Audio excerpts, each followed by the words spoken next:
All right, if you have not watched, I said it earlier in the blog, but the live feed that I did with my friend Joanna against the wall is super important.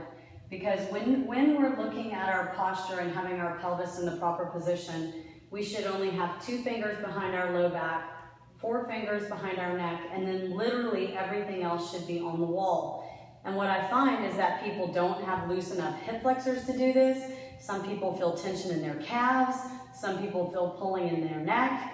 So if you can't do this, that means there's no way when you're walking around that you are actually engaging your glutes. So this is the start position, but what I really want to focus on is the pelvis. So lady, just kind of zoom into where they can see it. We have neutral pelvis, and it's defined in science different ways, so I'm going to tell you the way I like to think about it. So I like to think of a bucket of water that you can spill to the front, or you can spill it to the back, or you can prop it directly straight up and down. And this is the position when you contract your transverse abs that leads to glute contraction with basic normal things like walking, okay? So if I get sloppy and I just turn my feet out and my abs off, watch my butt as we go.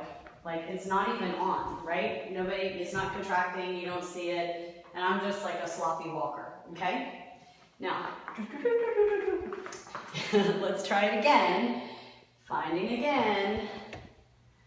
2 fingers, 4 fingers, my transverse abs is on, I'm pulling all of this in, and watch my butt. See if you can get a good picture of it. When I step, look what happens.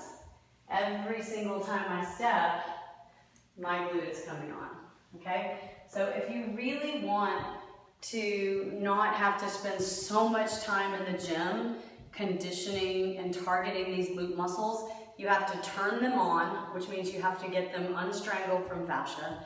Then you intentionally condition them with all the exercises that I gave you in the blog.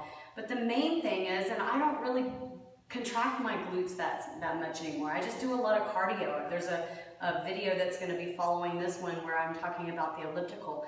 It's much easier to condition your glutes if you just do it as a part of all of your human movement. So the first thing I want you guys to do is just don't think about it. Take off walking, put your hands on your butt, and if you don't feel any contractions, you're missing it. You gotta watch my hands. Watch the wiggle, honey. When I take a step, boom, boom, boom, every single step, okay?